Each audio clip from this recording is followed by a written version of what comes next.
Good morning. This is Jason Dean coming live at you again from Film Fanatic headquarters. Hope everyone's doing good. I want to thank everybody for their support as always. I always like to try to start the show in a familiar. Always start it in coming at you or from some familiar territory and perspective. I want to thank everybody for the support. It's always been encouraging to see people digging these odd videos that I post on these incredibly strange movies, especially when it comes to the majority of the content on this channel, which is my favorite genre of all time, and that is the exploitation world. Just love it to death. Again, I've said it probably too many times, but I love all kinds of movies. I do try to do coverage on all kinds of movies, but there's something special about the whole exploitation world that I just can't get enough of. It's kind of become an obsession of mine. One of the things too that I was thinking about the other night as I was watching some of these movies, and again, most of the shows lately have been on discoveries of new movies or old movies, very old movies, but they've been very new discoveries for me. And that's been such an awesome journey and experience. All of those movies that I've mentioned in the past of, all of the movies that I grew up on that were part of the slasher period in the 80s and 70s, all the exploitation movies like Maniac by Bill Lustig, particularly a big one, or the biggest one, Friday the 13th, the franchise, Texas Chainsaw Massacre. Those all led, and then other films at that time too. My Bloody Valentine, the great Canadian exploitation movie, the movie Tourist Trap, which is probably my favorite of all time in the world of horror exploitation, and directors that I loved as a kid, especially in the Italian world, Lucio Fulci, The Gates of Hell, Zombie, The House by the Cemetery. I just did a show on yesterday. I just did a show on Suspiria, which is one of the most iconic, probably the most popular horror exploitation world, probably the most popular in that entire world or in that universe of horror exploitation. All of those movies were just so integral parts. They were just all an integral part of my youth growing up, and my introduction to horror, and also for that matter just a big introduction to film as a kid. And so buying all of those classics that I used to see when I was a kid on VHS, buying them now in all of these amazing new Blu-ray editions and 4K editions. I've just expanded and been exploring other directors and other films that came out during my favorite 2 decades of in the world of cinema, the 70s and 80s. And I've also been going further back. I've been discovering movies in the 60s too, which has been really awesome, tracing the origins of where a lot of these real sleazy disturbing horror films came from. And it's been such a cool discovery. So lately I've been exploring and discovering all these new movies. One of the things that I was thinking about the other day when I was watching one of these movies is I just realized in the genre of exploitation, I'm just blown away by the amount of diversity that there is within in my favorite genre of filmmaking. It's unbelievable. Like, you have everything from quote unquote, like, obviously the slasher style. That's my favorite style overall within the whole exploitation world. That's, to me, that's my bread and butter. Movies like I mentioned before, my Bloody Valentine, Maniac, Mad Men, the Toolbox Murders, the original Texas. Just so many great films. But one thing I've noticed when I was thinking about it the other night is how the more I've been diving into this whole seedy world of filmmaking, I've just been blown away by the sheer diversity that there is, which is amazing. And I feel like even from, say, an outsider's perspective, like people who might not be, as into these weird movies, these pretty strange movies like I am, I think to a degree that like somebody who's looking to check out these other genres or this genre, I think there's something for everyone. I think there isn't. It's not just all straight up they're not all just straight up horror movies. They're not just all straight up slasher films. Because I know some people have reservations around seeing, particularly around the gore factor. Copious where films involve copious amounts of violence. Some people have reservations about that, and even too, around the, a lot of the times the copious amounts of sex and sleaze that are in certain movies in this genre. And at the end of the day, I love all those things to death. But that's one thing I look for when I seek out a lot of these movies. But I am blown away, like I was saying, where I feel like there is something, there's so much diversity in the genre that I think people could find something in them that could be their, that doorway to exploring these films.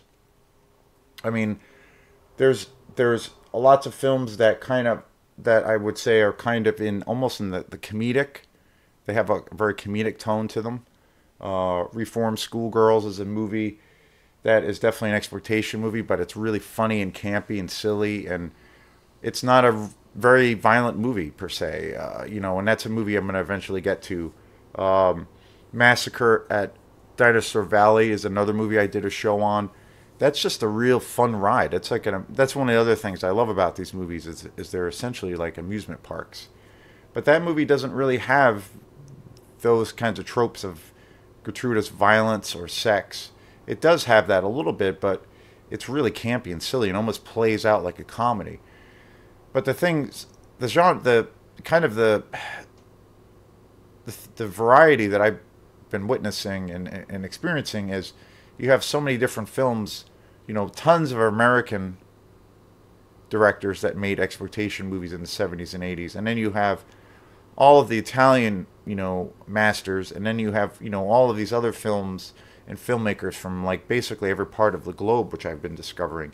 And it's just been so awesome. I mean, so you have things like the Giallo style, which is more in line, say, with like your classic kind of Agatha Christie, like a murder whodunit scenario. So I think people who have a love for good mystery movies, and also where there's a lot of suspense, maybe people who love, say, Alfred Hitchcock, which I do deeply. I think a lot of the Giallo films would appeal to people like that, and they necessarily do not have all of those other tropes that I mentioned, but they're essentially like these murder mysteries, and there's hundreds of Giallo films out there that are in the exploitation world, and in particularly the Italian world, and that's a very unique style. And then you have the slasher genre, which is my all-time favorite. So if you're a fan of horror, there's so many great slasher movies. There's thousands of them. Movies like Maniac, like I mentioned, and Two Box Murders, Mad Men, My Bloody Valentine, just, some names I can think of.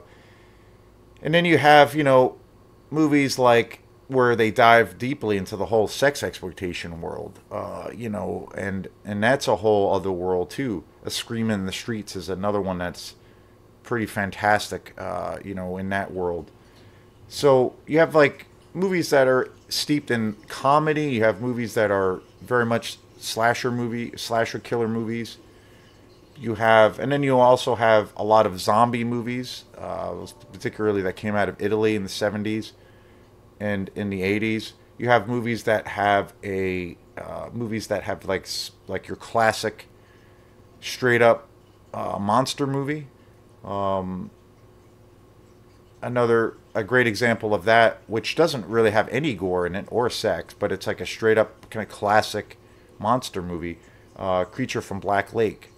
That's a really great movie. I almost feel like that's definitely an exploitation movie, but I almost kind of feel it's like almost like a family film to a degree. Like you could watch it with your kids. It doesn't have all of those shocking elements sometimes that you see in a lot of other exploitation movies. And there's hundreds of those kinds of films, like the creature feature kinds of films. And then, like I said, the giallo. If you're into murder and mystery, suspense driven films, those could be your jam. And Reform Schoolgirls. There's like Massacre in Dinosaur Valley, movies that are essentially like comedies. So there's so many, and then you also have these films too, especially the European films, which I've been discovering that have a very much like almost like an art house quality. So I think people who have a love for, say, European cinema, those films are very much, a lot of these films and a lot of movies within this respective genre in the exploitation world. There's a lot of films that have that art house quality that don't necessarily have, again, those traditional tropes, where they're beautiful to look at. They're like a real true kind of cinematic experience. I've always been a real lover of foreign films, and lately, about 90% of the films I've been discovering have been lots of foreign films. So it's a real interesting blend of many different subgenres within the genre, if you want to call it that. So I think there's, in the exploitation world, that's a very broad term. I kind of feel like it's saying, if you ask somebody what their tastes are, say in music, and they say, well, I like jazz, or I like, I like rock and roll. Within that, there's, a bazillion different kinds of things that could kind of fit in that category. And I feel like exploitation is like that, but even more broad to a degree, and really, really fantastic. So today's show brings me to a movie that is definitely not for everyone. This movie is definitely one of the most shocking movies I've ever seen, probably in my entire life. There were many moments. I just watched it last night, and there were many moments when I was watching the film where I was just like, what the fuck is going on? And that is this movie. And again, I never saw this before, and I just bought it on a whim because it's part of the collection. It's a movie, part of the Mondo Macabra label, which is easily my favorite exploitation label out there. And this movie is A Haunted Turkish Bathhouse. This is a Japanese movie. I've been on a kick of buying these really great Japanese exploitation movies, which are, again, for me, an entirely new world that I've just discovered. Saw a few of these films when I was a kid, but not to this extent. And so this has been just an amazing discovery. And this movie is hands down one of the most bizarre movies I've ever seen, but yet just breathtaking. Mondo Macabra, I love that we live in a world that that these movies actually have a following. These incredibly bizarre, strange, and underground movies actually have an audience, and this movie is right up there with as I have a pretty high threshold for watching films that some folks might find deeply disturbing or so incredibly strange. And so I've seen lots of films. It takes a lot for me to be bothered by certain things where I'm kind of like, ugh, or I got to look away because it goes to a place of where it's just so disturbing. But generally for me, it takes a lot for that to happen. And there are examples or exceptions in certain experiences that I've had where that has happened, and I have to like kind of step back. And this is one of those movies. Deeply disturbing. Again, it combines so many different elements, which is just wild. They basically all of those different subgenres in the exploitation, where this movie almost features all of those kinds of things. It is such a bizarre movie. It came out in 1975. This movie. It was directed by Kazuhika Yamaguchi, and it was distributed by the Toho Company. The Toho Company is a Japanese company I just recently discovered, and they put out just an incredible array of all of these bizarre horror exploitation movies, mostly sex exploitation movies. I mean, just all kinds of styles within the within the genre, in the world of exploitation. And I was totally unaware that this was even a thing. And this Blu-ray, this transfer of this film is just unbelievable. It's immaculate. It's a gorgeous transfer. It's taken from the original negative of the movie. And again, this is a Mondo Macabro label. And I can't believe there's parts of this movie that there's certain aspects and certain scenes and scenarios in this movie where I kind of can't believe this movie, to a degree even got made, because it's just so messed up and so disturbing, and shocking. And at times the violence is so shocking. It's kind of rapey. It's got a real interesting story though, and it has elements of like your classic kind of Japanese folkloric ghost story. It's got that as kind of the core of the story.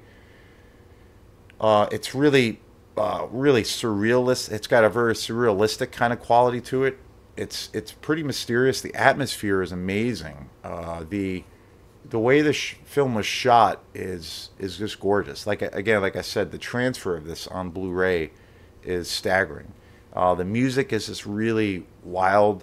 The music at times reminds me of Sun Ra, who was like a real avant-garde jazz composer. I mean, it's got a lot of the music's got a lot of cool like electronica kind of an element. Like kind of definitely reminded me of later, the later period of Sun Ra's career, where I'm a huge fan of Sun Ra. He was an avant-garde jazz composer who was around for many years, and he later in his career, especially in the 60s and 70s, he really explored keyboards and electronica sounds. And the music for this film really, I feel, has that kind of, very, very much like this weird avant-garde jazz kind of vibe. And it's so fitting for what you're seeing on the screen, and it's really chaotic and weird and disturbing, but kind of mesmerizing. And just totally blown away by this movie. Just discovered it. I bought this the other day when I was in Bull Moose.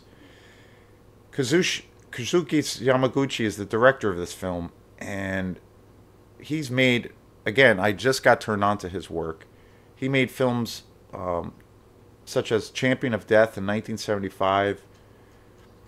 He made movies, a lot of like bizarre kind of martial arts movies in the 70s with Sonny Chiba, who was kind of an icon in the world of martial arts movies, particularly in the late 60s, early 70s. He made Karate Fighter in 75, Sister Street Fighter, Wolf Guy Enraged, which I believe is with Sonny Chiba, like I mentioned, Tokyo Bad Girls in 1970, Karate for Life 1977, Delinquent Girl Boss in 71. I mean, these titles are just amazing. Like, and I'm pretty sure these other films are available, so I have to get these now. And just amazing. Sister Street Fighter, just wild. These movies are just so wild. They're just so bizarre and so obscure. Wandering Gizna Butterfly was another film of his from '72. These movies go back too. They're from like the late '60s to the '70s, and this came out in '75. Like it's hard to believe this movie's like almost 50 years old. Like it's nuts. And it's hard to believe that this was made so long ago, and it has so many different elements. It's got this really surrealistic quality. It's really funny. It's got this really classic kind of Japanese ghost story as like the backbone of the movie. It's definitely it's easily one of the sleaziest movies I've ever seen. It's super sleazy, super gory too. It's super gory. Like there's scenes where there's like blood just like spraying, across the room, and it's mind-boggling. The practical effects for this film are just really awesome. And I often think like when I think that this was made in '75, like would something like this even be thought of to be made today? Like I mean, not a politically correct movie. It's very rapey, but it's also the main character. There's a scene of where she gets raped, and there's like this really horrendously horrible torture scene, and essentially the main character, she comes back to life as this vengeful spirit, and she comes back as this in the form of a cat that is like a demon, and it's so bizarre, so incredibly bizarre, especially the ending. And the kills in this film are just so bizarre, unlike anything I've ever seen. And it has a very dreamlike quality to it, a very nightmarish kind of aesthetic.